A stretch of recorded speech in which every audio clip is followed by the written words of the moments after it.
اعوذ باللہ من الشیطان الرجیم بسم اللہ الرحمن الرحیم رب اشرح لی صدری ویسر لی امری واحلل عقدۃ من لسانی یفقہوا قولی۔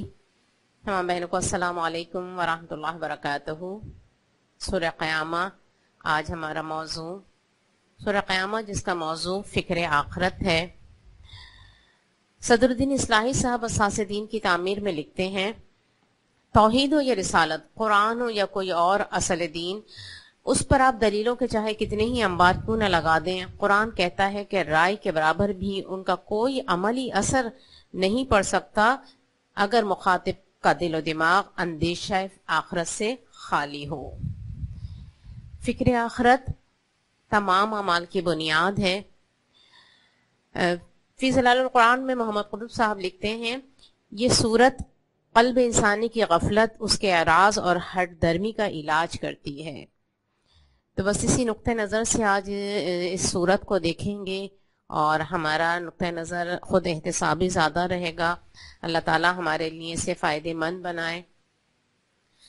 سب سے پہلے اللہ تعالیٰ نے جو قسم کھائی ہے، لا اقسم بیوم القیامہ ولا اقسم بالنفس اللوامہ، یہ جو دو قسمیں ہیں قیامت کی اور یوم قیامت کی اور نفس لوامہ کی، یقیناً یہ قیامت کی دلیل کے طور پر کھائی گئی ہیں۔ الحمدللہ ہم سب ان پر ایمان لانے والے ہیں۔ یہاں پر ذرا غور کرنے والی بات یہ ہے کہ اللہ تعالیٰ نے نفس لوامہ کی قسم کھائی ہے۔ یہ نفس لوامہ کیا ہے؟ نفس لوامہ جسے مولانا مودودی رحمۃ اللہ علیہ نے ضمیر قرار دیا ہے۔ جیسے آپ لوگوں کو علم ہوگا کہ قرآن میں اللہ تعالیٰ نے 3 قسم کے نفس کا ذکر کیا ہے۔ ایک سب سے پہلے نفس امارہ ہے جو کہ برائیوں کی طرف اکساتا ہے، دوسرے نفس لوامہ جو کہ انسان کی اپنی غلطیوں پر متوجہ کرتا ہے، اور تیسرا نفس مطمئنہ جو اللہ کی رضا پر راضی اور مطمئن رہتا ہے۔ یہاں اللہ تعالیٰ نے نفس لوامہ کی قسم کھائی ہے۔ یہ نفس لوامہ اللہ تعالیٰ نے ہر انسان میں رکھا ہوا ہے، اور ہم جب اس کی تفسیر کو دیکھتے ہیں تو ابن جریر رحمۃ اللہ علیہ فرماتے ہیں، وہ نفس جو اپنے آپ کو شر پر ملامت کرے اور جو خیر رہ جائے اس پر نادم ہو، وہ نفس لوامہ ہے۔ حسن بصری رحمۃ اللہ علیہ فرماتے ہیں، خدا کی قسم ایک مومن کو جب بھی تم دیکھو گے وہ اپنے آپ کو ملامت ہی کرتا ہے، اور فاسق و فاجر بس آگے ہی بڑھتا چلا جاتا ہے۔ نفس لوامہ وہ ایک انڈیکیٹر جو اللہ تعالیٰ نے انسان کے نفس میں رکھ دیا ہے، جو اس کے شر پر اس کو ملامت کر رہا ہوتا ہے، اور یہ نفس لوامہ ایمان کے ساتھ ساتھ متحرک بھی ہوتا چلا جاتا ہے، اور اگر دلوں پر گناہوں کا بدعمالیوں کا زنگ چڑھ جائے تو یہ نفس لوامہ بہت زیادہ پھر یہ سو بھی جاتا ہے۔ اور جو ہم نے وہ حدیث سنی ہوئی تھی ہے کہ جو حدیث نہیں، یہ قول ہے ان کا، حضرت عمر رضی اللہ تعالیٰ عنہ نے جب حضرت ابی بن کعب سے پوچھا تھا تقوی کیا ہے، تو وہ والی بات ہمارے سامنے ہے کہ تقوی کانٹوں بھرے میدان میں سے بچ بچا کے گزرنا ہے۔ تو دیکھیں وہ کانٹے، وہ نظر نہ آنے والے کانٹے، وہ کب چپتے ہیں؟ جب یہ لفظ لوامہ متحرک ہو، یہ تیز ہو، جب ایمان اس کیفیت میں ہو، تو جب یہ کانٹے نظر آتے ہیں، جب یہ چبھتے ہیں، تو نفس لوامہ انسان کو اس کی اصلاح کے لیے ایک چیز ہے جو مسلسل انسان کے ساتھ اللہ تعالیٰ نے لگا دی ہے۔ ہم لوگوں کو رک کر ذرا اپنے نفس لوامہ کا جائزہ لینا چاہیے کہ یہ نفس لوامہ ہمارا کس حالت میں ہے۔ یہ بہت زیادہ ایکٹیو ہے، یہ بس مناسب کام کر رہا ہے، یا پھر اس کو کہیں زنگ لگ چکا ہے؟ کیونکہ یہی میرے ایمان کا پیمانہ ہے۔ جب یہ نفس لوامہ ایکٹیو ہوتا ہے تو وہ حضرت حنظلہ والی کیفیت ہوتی ہے، حنظلہ تو منافق ہو گیا، حنظلہ تو منافق ہو گیا، وہ والی فکریں پیدا ہوتی ہیں۔ اور اگر نفس لوامہ سو جائے تو وہ ایک حدیث میں ہمارے سامنے آتا ہے کہ رسول اللہ صلی اللہ علیہ وسلم نے فرمایا، مومن کے لیے اس کا گناہ ایسا ہوتا ہے جیسے کہ پہاڑ ہے اس کے نیچے وہ دبا جا رہا ہے، اور ایک منافق کے لیے اس کا گناہ ایسا ہوتا ہے جیسے ناک پہ بیٹھی ہوئی مکھی ہے جسے وہ ابھی ہاتھ ہلائے گا اور اڑا دے گا۔ تو دیکھیں منافق کا لفظ لوامہ کام نہیں کر رہا ہوتا. ہم اپنے لفظ لوامہ کو چیک کریں کہ ہمیں اپنی فکر ہمیں اپنے غلطیوں کا احساس کتنا ہوتا ہے. میں صرف ایک چھوٹی سی مثال دوں گی. جب ابھی الیکشن کا دور گزرا اور الیکشن میں جو ظاہر جو کیفیت ہوتی ہے اور جو لوگوں کی ایک جذباتی کیفیت ہوتی ہے اور سب یہ لوگ ایک طرح سے ذہنی توازن ہی کھوئے ہوئے ہوتے ہیں. تو اس وقت میں مجھے اپنی بھابھی کے جو کمنٹس وغیرہ تھے بہت برے لگے, بہت گراں گزرے, کہ اس حد تک بہت دل دکھ رہا تھا. لیکن اس وقت مجھے اتنا احساس ہوا کہ یہ ابھی کی بات تھوڑی ہے. ان کو تو میری بھابھی بنے ہوئے 15 سال ہو گئے نا. کیا ان 15 سالوں میں نے ان تک حق پہنچا دیا؟ اگر حق پہنچا دیا اس کے بعد یہ صورتحال ہو پھر میری ذمہ داری نہیں تھی. لیکن کیا میں نے حق پہنچا دیا؟ ابھی تو مجھے تکلیف ہو رہی ہے اور اس وقت میں سمجھاؤں گی تو اس وقت تو سمجھ میں نہیں آنا ان کو. لیکن کیا جب پرسکون صورتحال تھی جب میں نے حق پہنچایا تھا؟ ہم دوسروں کو الزام دے رہے تھے, قصور تو اپنا نکل آیا. اللہ تعالیٰ بس ہمیں سمجھ دے, ہمیں ہدایت دے.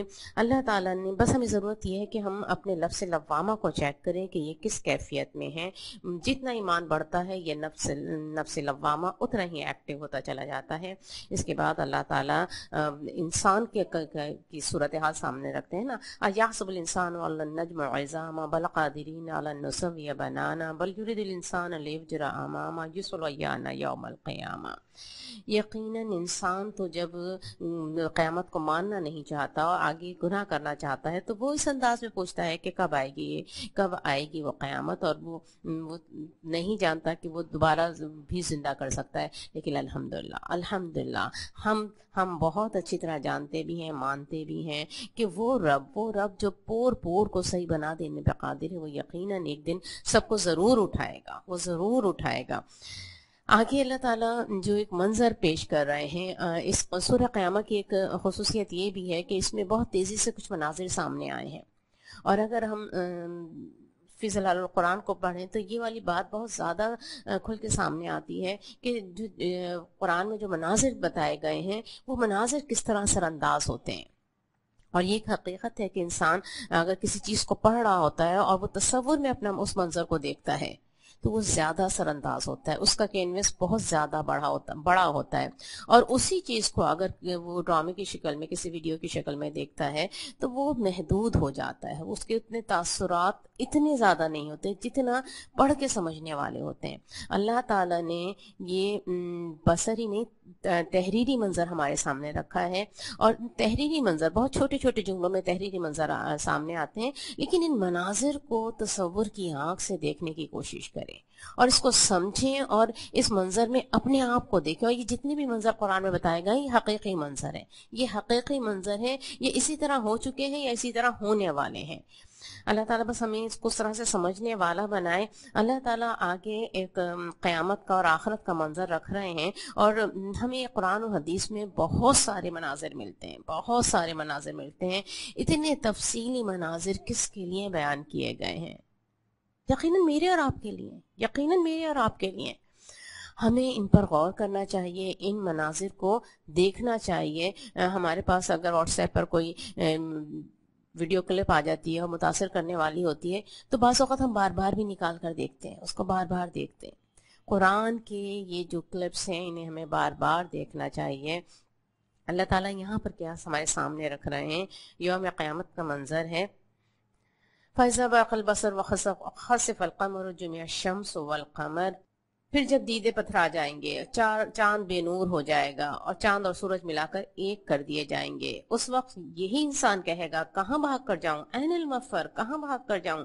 ہرگز نہیں, وہاں کوئی جائے پناہ نہ ہوگی. اس روز تیرے رب ہی کے سامنے جا کر ٹھہرنا ہوگا. اس روز انسان کو اس کا سب اگلا پچھلا کیا کرایا بتا دیا جائے گا, بلکہ انسان خود ہی اپنے آپ کو خوب جانتا ہے چاہے وہ کتنی ہی معذرتیں پیش کرے.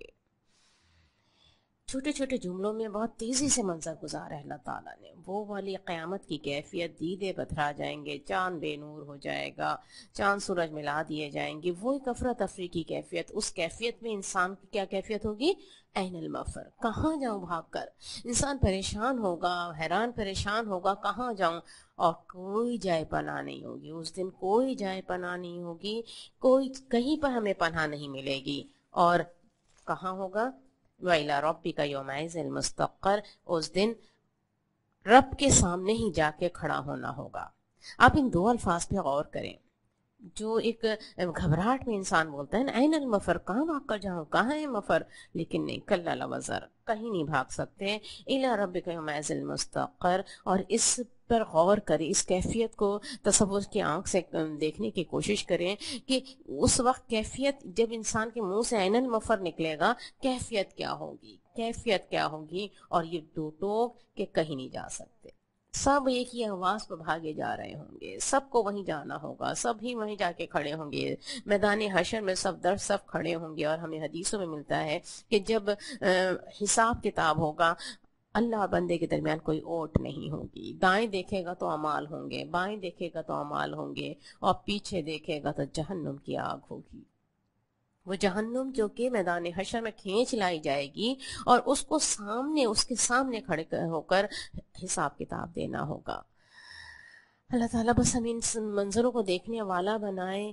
یہ دلوں کو جھنجھوڑ دینے والا منظر ہے. انسان کہیں نہیں بھاگ سکتا، انسان کہیں نہیں بھاگ سکتا. ہر ایک کو وہیں جا کر کھڑے ہونا ہے، ہر ایک کا مستقر وہی ہے. ہم تو الحمدللہ ایمان والے ہیں، ہم تو قرآن والے ہیں، قرآن کو پڑھنے اور سمجھنے والے ہیں، قرآن کو سمجھانے والے ہیں. ہمیں تو پتہ ہے، ہمیں تو پتہ ہے ہماری زندگی جو ہم دوڑ رہے ہیں، ہم جا رہے ہیں، ہم کہاں جا رہے ہیں، ہم چاہیں نہ چاہیں. ان انسان قادر الی ربک فملاقی. انسان تو کشاں اپنے رب سے ملاقات کے لیے جا رہا ہے. ہمارا مستقر کیا ہے؟ میں چاہوں نہ چاہوں.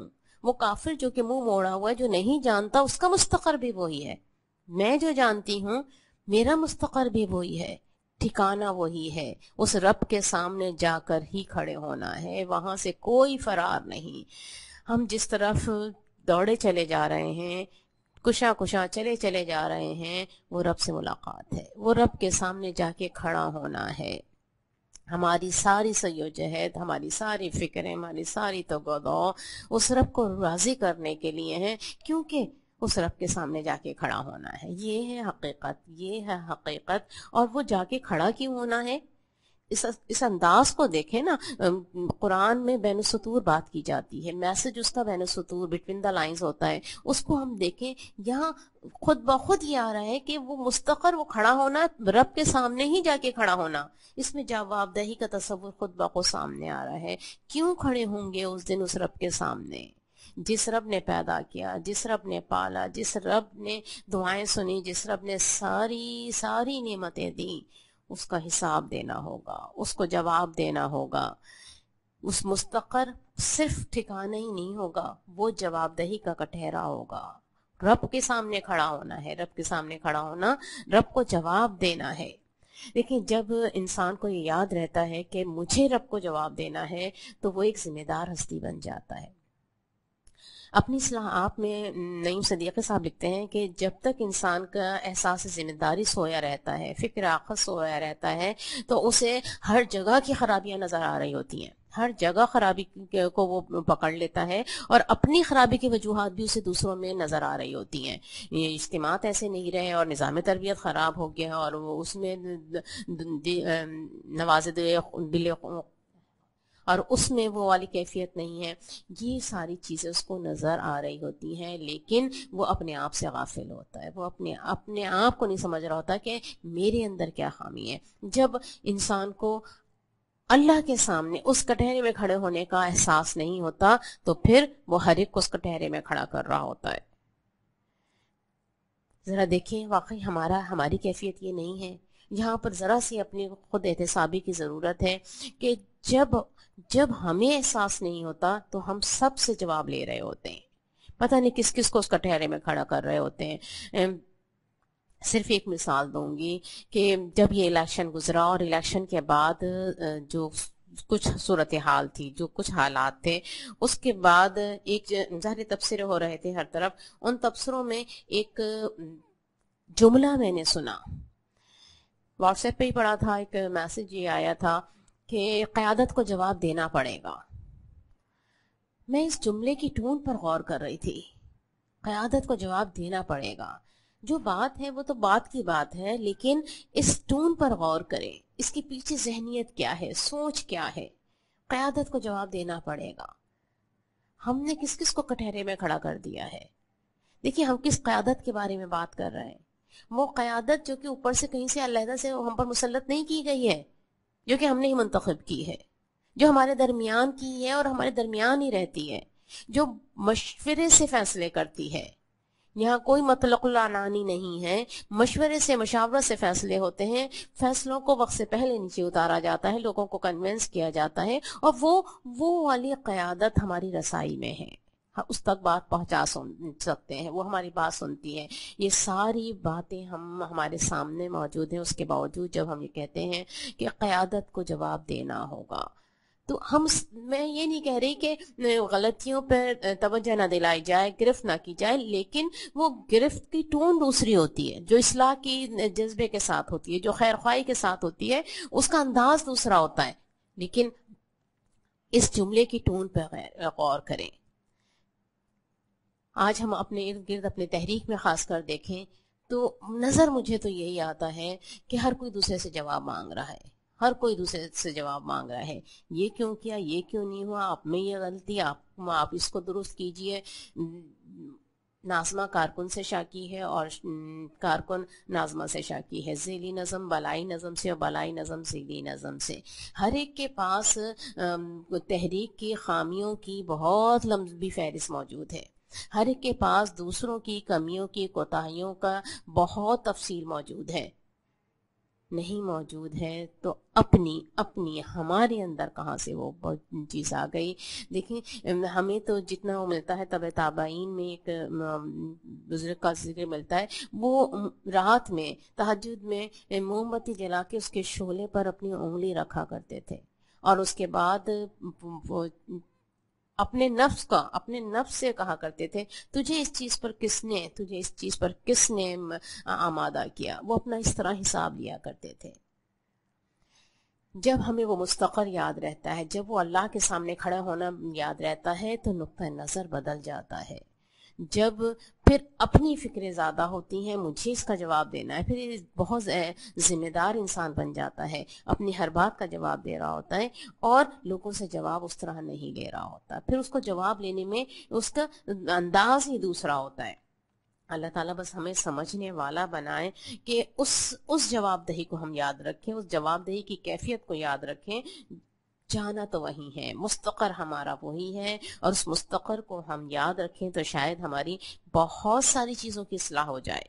اللہ تعالیٰ ہمیں اس مستقر کو یاد رکھنے والا بنائے۔ اس کے بعد اللہ تعالیٰ کیا فرما رہے ہیں؟ اس دن جب کھڑے ہوں گے رب کے سامنے، کیا ہوگا؟ یُنَبَّأُ الْإِنسَانُ يَوْمَئِذٍ بِمَا قَدَّمَ وَأَخَّرَ بَلِ الْإِنسَانُ عَلَىٰ نَفْسِهِ بَصِيرٌ وَلَوْ أَلْقَىٰ مَعَاذِيرًا۔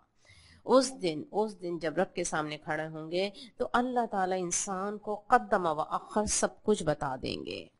قدم و اخر سے متعلق یہ ابن مسعود رضی اللہ تعالیٰ عنہ کا قول ملتا ہے کہ جو کچھ زندگی میں انسان نے کیا وہ قدمہ ہے، اور اس کے اثرات جو بعد میں چھوڑے وہ اخر ہے۔ قتادہ رضی اللہ تعالیٰ عنہ کا قول ملتا ہے کہ جو عمل صالح کیے وہ قدمہ ہے، اور جو عمل صالح کر سکتا تھا مگر نہ کیے وہ اخر ہے۔ دونوں ہی معنی اگر ہم لیں تو بات یہی ہے کہ بالکل تفصیل سے نامہ اعمال نکال کے سامنے رکھ دیا جائے گا، جو ہمیں سورہ کہف میں بھی ملتا ہے نا کہ انسان حیران ہوگا یہ کیسی کتاب ہے، یہ چھوٹی سے چھوٹی بات بھی نہیں چھوڑتی ہے، بڑی تفصیل کے ساتھ سب کچھ نکال کے سامنے رکھ دیا جائے گا، انسان کو سب کچھ بتا دیا جائے گا۔ اور اس دن اللہ تعالیٰ فرما رہے ہیں کہ انسان اپنے آپ کو بہت اچھی طرح جانتا ہے، چاہے وہ جتنی ہی معذرتیں پیش کرے۔ علی نفسہ ہی بصیرہ مانے دیکھنا، اگر اس کا ہم دیکھنا کے معنی میں اس کو لیں تو انسان اپنے آپ کو بہت اچھی طرح دیکھتا ہے، چاہے وہ کتنی ہی معذرتیں پیش کریں. اور معرف القرآن میں ایک اور معنی لکھے گئے ہیں کہ بصیرہ بصائر اگر دیکھا جائے تو حجت. انسان اپنے اوپر خود ہی حجت ہے چاہے وہ کتنی ہی معذرتیں پیش کرے. دیکھیں اگر ہم گہرائی میں جائیں تو دونوں کے معنی ایک ہی نکلتے ہیں. انسان اپنے اوپر خود بصیرت ہے, انسان اپنے آپ کو خوب اچھی طرح جانتا ہے, اور حجت بھی ہے, وہ حجت بھی ہے. اللہ تعالیٰ حجت تمام کریں گے. صرف یہ نام فرشتوں کا لکھا ہوا نام اعمال ہی نہیں ہوگا. کھانے گواہی دیں گی, ہاتھ بولیں گے, پیر بولیں گے, وہاں حجت تمام کی جائے گی, ریکارڈ مکمل ہوگا, شہادتیں مکمل ہوں گی وہاں پر, تو انسان پر حجتیں تمام کر دی جائیں گی. تو انسان اپنے اوپر خود حجت ہے, انسان اپنے آپ کو خود جانتا ہے چاہے وہ کتنی ہی معذرتیں پیش کریں. تو دیکھیں ہماری آج بھی دنیا میں بھی یہ کیفیت ہوتی ہے نا کہ ہم معذرتیں پیش کر رہے ہوتے ہیں لیکن ہم اپنے آپ کو بہت اچھی طرح جانتے ہیں. لیکن ہوتا یہ ہے کہ انسان اپنے آپ کو فریب دے رہا ہوتا ہے. بل انسان علی نفسہ بصیرہ, اپنے آپ کو بہت اچھی طرح جانتے ہیں لیکن اپنے نفس کو بھی تھپک تھپک کے سلا رہے ہوتے ہیں, اس کو بھی جواز تعویلات دے رہے ہوتے ہیں. ہمارے لیے ہمارے پاس اپنی بے تدالیوں کے بہت اچھے اچھے نام ہوتے ہیں, کہیں حق گوئی, کہیں جرت مندی, کہیں بے باکی. ہم ان اچھے اچھے ناموں میں, ان اچھے اچھے الفاظوں میں شاید اپنی بے تدالیوں کو چھپا رہے ہوتے ہیں.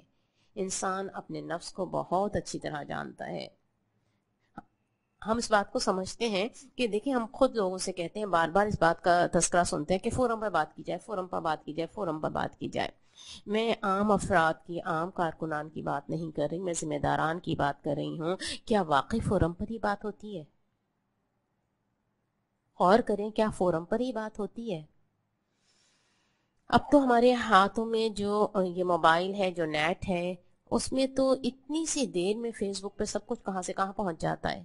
صرف چند ٹک کرنے ہوتے ہیں اور بات کہاں سے کہاں ہوتی ہے. گھر بیٹھے ہوئے میں چوراہوں پر بات پہنچا دیتی ہوں. کیا واقعی اس طرح کی باتیں نہیں ہوتی اور ذمہ داران کی طرف سے نہیں ہوتی؟ ہوتی ہے نا. یہ اور اس سے چاہے رائے جتنی ہی صحیح کیوں نہ ہو, چاہے رائے میں کتنا ہی وزن کیوں نہ ہو, کیا یہ طریقہ کار صحیح ہے؟ کیا یہ حق گوئی ہے؟ اچھا فورم پہ بات کرنے کی بھی ہم دیکھ لیں نا, کہ جہاں فورم پہ بات کی جا رہی ہوتی ہے لیکن ہمارا اپنا انداز, وہ انداز مشاورت والا ہوتا ہے. اس انداز میں کیا خیرخواہی جھلک رہی ہوتی ہے؟ انداز کیسا ہوتا ہے؟ بعض اوقات ایسا لگ رہا ہوتا ہے کہ ہم شاید کسی کا جج بن کر ہم فیصلے سنا رہے ہیں اور کسی کا حساب لے رہے ہیں.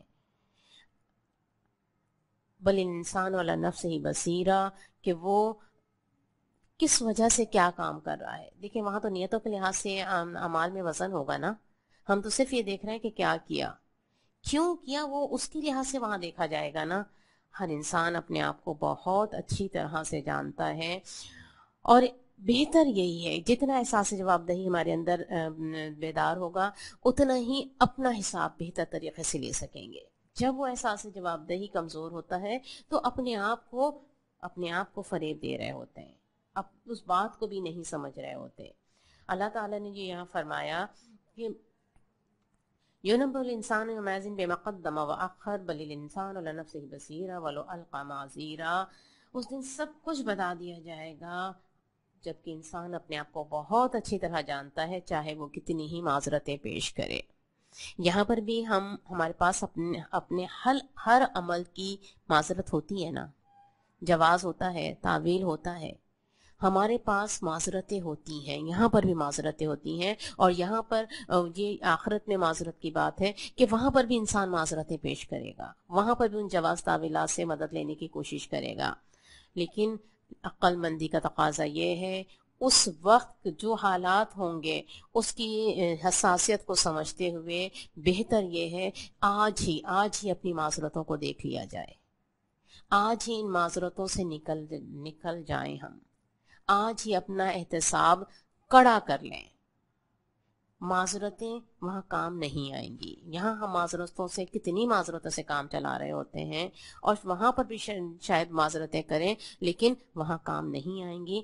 وہاں تو سب کچھ نکال کر رکھ دیا جائے گا, مکمل ریکارڈ, یہاں تک کہ جب کھالیں بولیں گی, جب ہاتھ پیر بولیں گے, اس کے بعد کیا ہوگا. بہتر یہی ہے کہ یہاں پر حساب کر لیں اور اس بات کو ذرا سمجھیں کہ معذرت انسان کب کرتا ہے, معذرت انسان کب کرتا ہے. دیکھیں میں نے جتنا سمجھا قرآن و حدیث سے ہی مجھے یہ بات سمجھ میں آئے, جہاں محبت ہوتی ہے نا وہاں معذرت نہیں ہوتی. محبت کے تعلق میں معذرتیں نہیں آتی. ہم محبت کی تعریف, جب ایمان کی تعریف کو پڑھ رہی تھی تو میرے سامنے سورہ توبہ کی آیت نمبر 24 آئی. اس آیت میں اللہ تعالیٰ کیا فرماتے ہیں؟ یقیناً آپ لوگوں نے بھی پڑھی ہوگی. سورہ توبہ میں اللہ تعالیٰ فرماتے ہیں نا, قُلْ إِنْ كَانَ آبَاؤُكُمْ وَأَبْنَاؤُكُمْ وَإِخْوَانُكُمْ وعشيرتكم وأموال اقترفتموها وتجارة تخشون كسادها ومساكن ترضونها أحب إليكم من الله ورسوله وجهاد في سبيله فتربصوا حتى يأتي الله بأمره والله لا يهدي القوم الفاسقين. ذرا غور کریں اللہ تعالیٰ کیا فرما رہے ہیں. اللہ تعالیٰ نے 8 فطری محبتیں سامنے رکھیں اور اس کے مقابل اللہ تعالیٰ نے 3 محبتیں رکھیں اور ہمیں بتایا کہ یہ 3 محبتیں اللہ کی, اللہ کے رسول کی اور اللہ کے راہ میں جہاد کی, یہ 3 محبتیں 8 فطری محبتوں پر غالب رہنی چاہیے. اور اگر غالب نہیں ہے فتربصوا, پھر انتظار کرو یہاں تک کہ اللہ کا حکم آ جائے, اور اللہ فاسقوں کو ہدایت نہیں دیا کرتا. اللہ تعالیٰ نے بتایا پھر تم فاسق ہو, پھر تم انتظار کرو. ایمان کیا ہے؟ ایمان ان 8 فطری محبتوں پر ان 3 محبتوں کا غالب آ جانا ہے. اور ان 3 محبتوں میں اللہ کی محبت, اللہ کے رسول صلی اللہ علیہ وسلم کی محبت اور اللہ کی راہ میں جہاد کی محبت. دیکھیں اللہ کی راہ میں جہاد کی محبت کو بھی یہاں شامل کیا گیا ہے. اللہ کی راہ میں جہاد کی محبت جب ہوگی تو کیا معذرتیں ہوں گی؟ دیکھیں محبتیں میں معذرتیں نہیں ہوتی. جس سے محبت ہوتی ہے اس سے پھر معذرت نہیں کی جاتی. یہ بات تو واضح طور پہ سمجھ میں آتی ہے نا. جس سے محبت ہوتی ہے پھر اس سے معذرتیں نہیں کی جاتی. پھر تو پوری کوشش کی جاتی ہے. پھر تو خوشی تو پہاڑ میں ڈالیا جاتا ہے. پھر تو پوری کوشش ہوتی ہے کہ جو کچھ ہے وہ بہرحال کرنا ہے. پھر ماں معذرتیں نہیں کرتی. ماں اپنے اولاد کے معاملے میں معذرتیں نہیں کرتی. جس سے محبت ہوتی ہے اس کے تو یہ ایمان کا پیمانہ ہمارے سامنے اللہ تعالیٰ نے رکھا ہے کہ جب تک اللہ کی راہ میں جہاد سے محبت نہیں ہوگی اس وقت تک ایمان ہی مکمل نہیں ہے نا. ایمان ہی مکمل نہیں ہے. میں اور آپ جب اس تحریک میں شامل ہوئے تھے تو کون سا حلف اٹھایا تھا؟ واضح طور پر ہم نے یہی حلف اٹھایا تھا نا کہ میرے زندگی کا مقصد اقامت دین اور رضائے الہی کا حصول ہے, اور اس مقصد کے لیے جماعت میں داخل ہو رہی ہوں. اس مقصد کے لیے للہ جماعت میں داخل ہو رہی ہوں. تو دیکھیں مقصد زندگی تو میرا ہے. میں نے اس بات کو سمجھ لیا ہے کہ یہ جہاد کی جو راہ, اللہ کی راہ میں جہاد کی جو راہ ہے, یہ میرا راستہ ہے, اور اس راستے کو آسان کرنے کے لیے میں جماعت میں داخل ہو رہی ہوں. تو جماعت کا تو مجھے شکر گزار ہونا چاہیے. اس نے میرے لیے آسانیاں پیدا کر لی, میرے لیے راستہ متعین کر دیا. اور یہ محبت جب اللہ کی راہ میں جہاد سے محبت ہو جائے گی تو پھر معذرتیں ہوں گی. پھر معذرتیں نہیں ہوں گی. پھر وہ معذرتیں والا ماحول نہیں ہوگا. دیکھیے جب سب سے بڑھ کر اللہ سے محبت, سب سے بڑھ کر اللہ کے نبی محمد صلی اللہ علیہ وسلم سے محبت, اور سب سے بڑھ کر اللہ کی راہ میں جہاد سے محبت ہوگی تو پھر بہت ساری چیزیں میرا دامن نہیں روکیں گی. پھر میرے پاس معذرتیں نہیں ہوں گی. میری معذرتیں کم سے کم ہو جائیں گی, اور پھر وہ کیفیت ہی دوسری ہو جائے گی. ہم دیکھیں ہم اپنے ماحول میں, ہماری تحریکی ماحول میں ہمیں کیا نظر آتا ہے؟ ہمیں معذرتوں کا ماحول زیادہ نظر آتا ہے یا لبیک کا ماحول زیادہ نظر آتا ہے؟ ہم خود جائزہ لیں ہماری کیا کیفیت ہے. اور ہم اگر رسول اللہ صلی اللہ علیہ وسلم کی سیرت میں دیکھیں، اس وقت کے حالات دیکھیں، صحابہ کرام کا کیا جذبہ تھا، کیا جذبہ تھا. باپ بیٹے میں قرآن اندازی ہو رہی ہے کہ کون جنگ میں حصہ لے گا، باپ اس حق کو چھوڑنے کے لیے تیار نہیں ہے. چھوٹے چھوٹے بچے اونچا کچک کے کھڑے ہو رہے ہیں کہ نہیں ہمیں بھی شامل کر لیا جائے.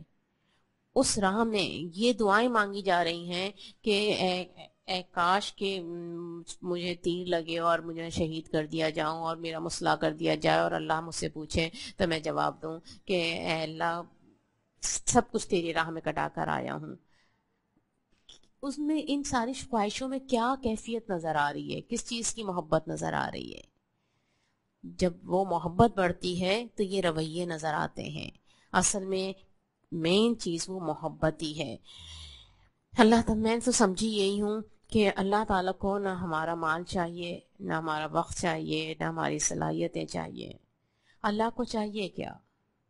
اللہ کو تو ہمارے دل کی لگن چاہیے، ہماری فکریں چاہیے، ہماری بے چینی چاہیے، ہمارے جذبات چاہیے، ہماری نیندیں چاہیے، ہمارے آنسو چاہیے، وہ کیفیت چاہیے.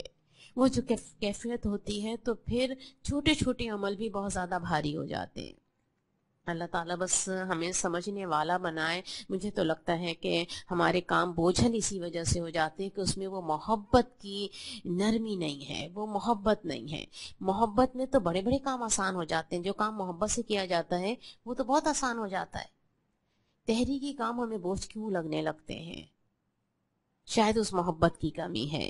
جب محبت بڑھتی ہے تو معذرتیں کم ہو جاتی ہیں، اور یہاں پر اگر ہماری معذرتیں کم ہوں گی تو دیکھیں وہاں پر بھی معذرتوں کی ضرورت نہیں پڑے گی.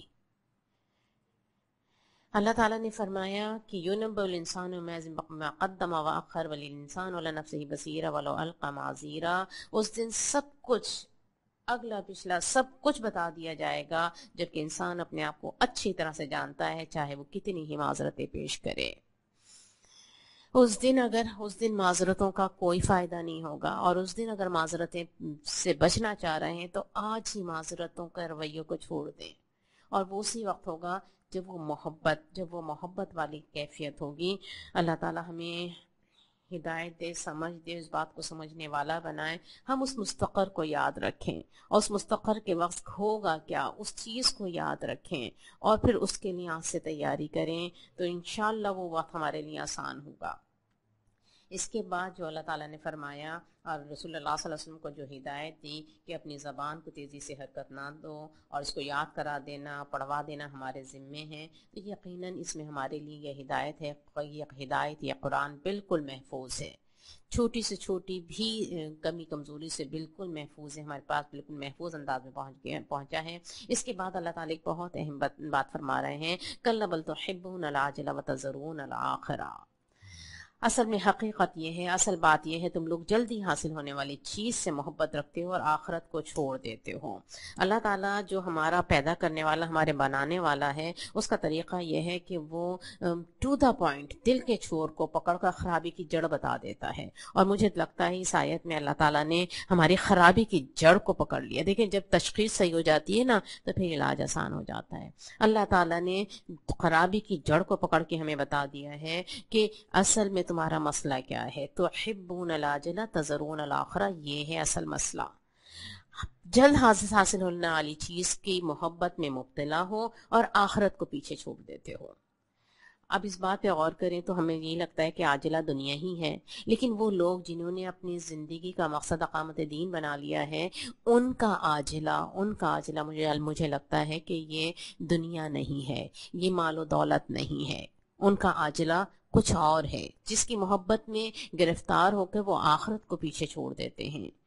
کیا ہے وہ عاجلہ؟ اس کا جواب مجھے سورہ صف میں ملتا ہے. سورہ صف میں جب اللہ تعالیٰ مسلمانوں کو واضح طور پہ عذاب علیم سے بچانے کا راستہ بتا رہے ہوتے ہیں کہ ایمان لاؤ اللہ اور اس کے رسول پر، جہاد کرو اللہ کے راستے میں اپنی جانوں اور مالوں سے، اس کا اجر کیا بتاتے ہیں. یغفر لکم ذنوبکم ویدخلکم جنات تجری من تحتها الانہار ومساکن طیبۃ فی جنات عدن ذالک الفوز العظیم. یہ ہے اجر اس کا، یہ ہے بدلہ. اور اس کے بعد وَأُخْرَى تُحِبُّونَهَا نصر من اللہ وفتح قریب وبشر المؤمنین. اللہ تعالیٰ نے اخرا کس چیز کو فرمایا؟ جب تم جہاد کرو گے، ایمان کے ساتھ جہاد کرو گے، اللہ کا وعدہ مغفرت اور جنت کا ہے، اللہ کا وعدہ مغفرت اور جنت کا ہے۔ اخرا کیا ہے؟ دوسری چیز جو تمہیں مل جائے گی وہ دنیا کی فتح ہے۔ لیکن کہیں ایسا تو نہیں ہمارے لیے دنیا کی کامیابی ہی مقصود بن گئی ہو، وہی آگے ہو اور آخرت پیچھے رہ گئی ہو؟ کہیں ایسا تو نہیں؟ مجھے لگتا ہے کہ شاید ایسا ہی ہے۔ ہم جب سورہ آل عمران میں پڑھتے ہیں، غزوہ احد کے بعد جب اللہ تعالیٰ نے اس پر تبصرہ کیا اور جو افراد درے سے ہٹ گئے تھے، جب ان کا ذکر آیا تو اللہ تعالیٰ نے فرمایا کہ جب تم نے کمزوری دکھائی، اپنے کام میں باہمی اختلاف کیا، جو ہی وہ چیز تمہیں اللہ نے دکھائی جس کی محبت میں تم گرفتار تھے، تو تم اپنے سردار کے حکم کی خلاف ورزی کر بیٹھے۔ اللہ تعالیٰ نے فرمائے ہیں وَعَصَيْتُم مِّن بَعْدِ مَا أَرَاكُم مَّا تُحِبُّونَ،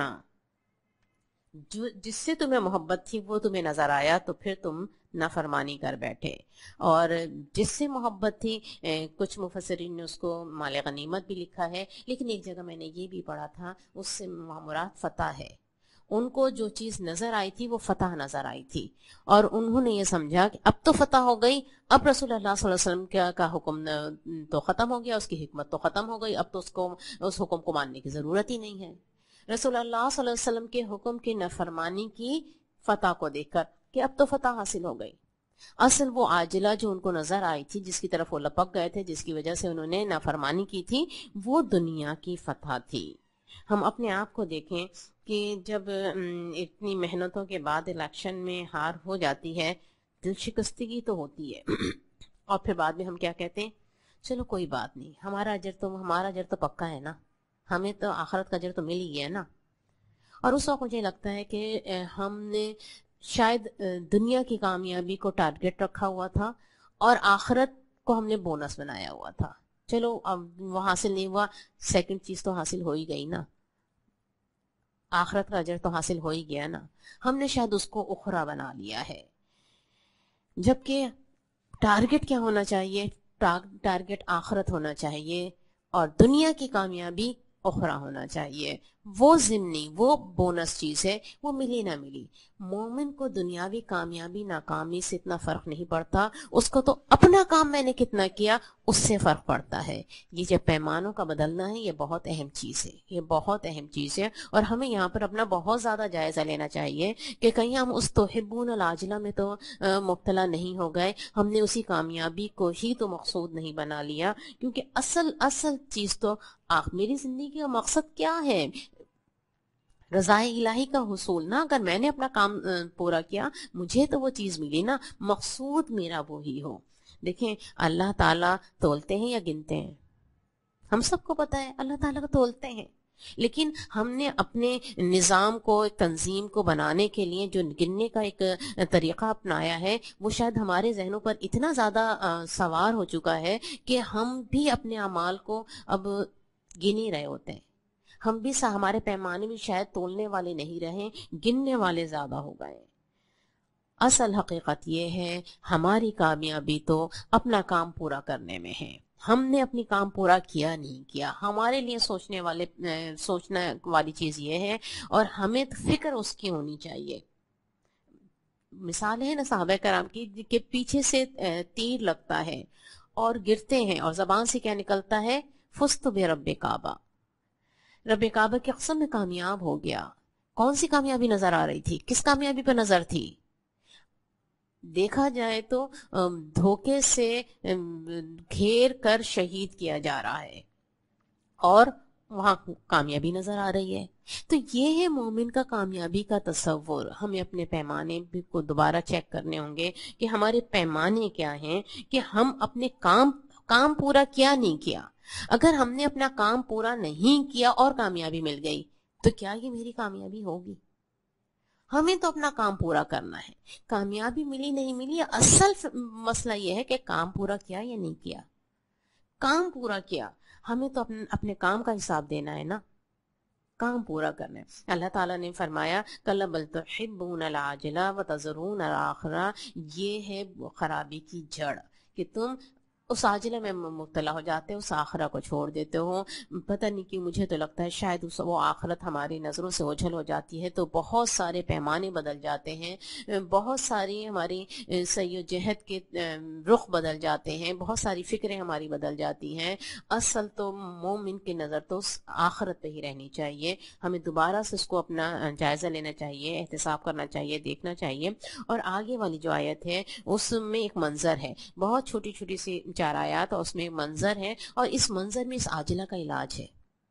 اللہ تعالیٰ کا طریقہ ہی ایسے ہے، وہ ٹو دا پوائنٹ 2 4 کر کے خرابی کی جڑ سامنے رکھتے ہیں، اور اس کے بعد کبھی ایسا نہیں ہوتا کہ اس کا علاج اور اس کا سدباب کس طرح کیا جائے وہ سامنے نہ رکھا جائے. اللہ تعالیٰ فرماتے ہیں وجوہ یومئذ ناظرۃ الی ربها ناظرہ وجوہ یومئذ باسرۃ تظن ان یفعل بها فاقرہ. اس دن بہت سے چہرے تر و تازہ ہوں گے، اپنے رب کی طرف دیکھ رہے ہوں گے، اور کچھ چہرے اداس ہوں گے اور سمجھ رہے ہوں گے ان کے ساتھ کمر توڑ برتاؤ ہونے والا ہے. اللہ تعالیٰ نے 2 چہرے سامنے رکھے ہیں. ذرا تصور کی آنکھ سے ان چہروں کو دیکھیں، یہ چہرے ہمیں کیسے نظر آتے ہیں. ایک تھکا ہوا مگر خوشی سے تمتماتا ہوا چہرہ ہے، اس میں ایک روشنی ہے، ایک چمک ہے، کامیابی ہے، تر و تازگی ہے. وہ اکثر جب کوئی بہت فائنل کوئی میچ ہو رہا ہو اور بڑی محنت کے بعد جب جیتے، خاص کر جو فٹ بال کا میچ جو کہ بہت تیزی سے ہو رہا ہوتا ہے، جس میں بہت محنتیں لگ رہی ہوتی ہیں، اور اس کے بعد جب جو ٹیم جیت جاتی ہے اس کے کھلاڑیوں کے چہرے دیکھے، تھکن سے بے حال، پسینے بہ رہے ہیں، مگر چہروں کی کیفیت کیا ہوتی ہے، باڈی لینگویج کیا ہوتی ہے، وہ کیا روشنی اور چمک چہروں پہ نظر آ رہی ہوتی ہے. تو کچھ چہرے وہ ہوں گے اور کر کے آ رہے ہوں گے اِلیٰ رَبِّهَا نَاظِرَةٌ. ذرا تصور کی آنکھ سے دیکھیں، اِلیٰ رَبِّهَا نَاظِرَةٌ، رب کو دیکھ رہے ہوں گے. سب سے بڑی نعمت، تمام نعمتوں میں سے سب سے بڑی نعمت ان کو مل چکی ہوگی، اور یقیناً اسی کی تر و تازگی ہوگی. وہ اپنے سعی و جہد پر ان کی وہ سعیکم مشکورہ، ان کی سعی و جہد ساری قدردانی اس کی جائے گی، قابل قدر ٹھہری ہوگی. ان کی کیفیت یہ ہوگی. اور دوسری طرف وہ اداس کلاس بھرے چہرے ہوں گے، جو پریشان ہوں گے، جن پر ہوائیاں اڑ رہی ہوں گی، اور انہیں اب فکر لگی ہوگی آگے کیا ہوگا، اب کیا ہوگا. آگے تو انہیں پرسرات بھی نظر آ رہے ہیں، آگے تو انہیں جہنم کے عذاب بھی نظر آ رہے ہیں، انہیں بہت کچھ نظر آ رہا ہے. فکر سے ان کی بری حال ہوگی، ہوائیاں اڑ رہی ہوں گی ان کے چہروں پر. ان دونوں منظروں کو بہت تفصیل سے دیکھنے اور بار بار دیکھنے کی ضرورت ہے، اور اس کے بعد یہ بھی سمجھنے کی ضرورت ہے میں کس میں ہوں گی، میں کس میں ہوں گی. کہیں ایسا تو نہیں کہ میں نے یہ سمجھ لیا ہے، میں اس پہ مطمئن ہو گئی ہوں کہ میں تو وجوہ نادرہ میں ہی موجود ہوں گی، میرے تو چہرے تر و تازہ ہی ہوں گے. کہیں کوئی یہ گارنٹی ہے؟ ہم جب دوسرے لوگوں سے کہتے ہیں کہ ہمارے دعوت کے اثرات نہیں ہوتے، لوگ سننے کے لیے سمجھنے کے لیے تیار نہیں ہوتے، کیونکہ انہوں نے یہ سمجھ لیا ہے کہ امت محمدیہ میں ہونا کافی ہے اور جنت کا سرٹیفکیٹ ان کو مل چکا ہے، وہ تو کچھ نہیں سمجھیں گے. اپنا جائزہ لیجئے، کیا میں نے بھی اس طرح کا کوئی تصور تو نہیں کر لیا ہے کہ یہ مجھے کوئی سرٹیفکیٹ مل چکا ہے اور میرے لیے وہی ہے جو میں نے چاہا ہے، میری تمنا ہے. کیا واقعی یہی ہے؟ ہم صحابہ کرام کو دیکھیں نا کہ کیا کیا ان کے اعمال ہیں، کیا کیا ان کے اعمال ہیں، کیا کیا ان کی جد و جہد ہے، کیا کیا ان کی قربانی ہے، مگر اس کے بعد ان کی آرزویں کیا ہے؟ کاش پرندہ ہوتا، کاش دمبا ہوتا، ذبح کر دیا جاتا، مجھ سے سوال جواب نہ کیا جاتا. ان کی فکر آخرت کیا ہے، آخرت کے ذکر پر کس قدر ہوتے ہیں وہ، کیا ان کی دعائیں ہیں، کیا ان کی فکریں ہیں. ایمان جتنا زیادہ بڑھتا ہے اتنا ہی یہ فکر بڑھتی ہے. اگر ہمارے سامنے یہ دونوں مناظر سامنے رہیں گے تو ہمارا ٹارگٹ پھر وہی رہے گا، پھر ہمارا ٹارگٹ عاجلہ نہیں بنے گا، پھر ہمارا ٹارگٹ درست رہے گا. اللہ کرے یہ والی چیزیں ہمارے دل میں اتریں اور ہم اس بات کو سمجھیں. اس کے بعد اللہ تعالیٰ سکرات موت کا ایک منظر سامنے لا رہے ہیں. کل اذا بلغت التراقی وقیل من راق وظن انه الفراق والتفت الساق بالساق الى ربك يومئذ المساق. وہ سکرات کی موت کا منظر جس سے ہم سب کو گزرنا ہے، مجھے بھی گزرنا ہے اور آپ کو بھی گزرنا ہے. اور یہ منظر صرف ایک منظر نہیں ہے، بلکہ یہ وہ وقت ہے، اس کا اگر احساس ہو جائے تو بہت ساری چیزیں اپنی درست جگہ پہ چلی جاتی ہیں۔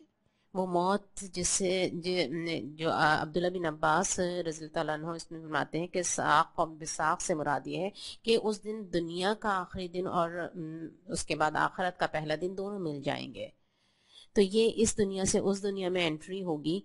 تو اس وقت سانس کی ڈوری ٹوٹتے ہی، ان فرشتوں کے آتے ہی سب کچھ نظر آنے لگے گا، سب بڑے سے بڑے کافر، بڑے سے بڑے اپنے آپ کو کچھ سمجھنے والے ڈگے ڈال دیں گے، وہ گرفتار کر لیے جائیں گے۔ جس قسم کے فرشتے آئیں گے اور جیسا رویہ ہوگا اسی سے سب کچھ سمجھ میں آ جائے گا، سب کچھ آگے گزر جائے۔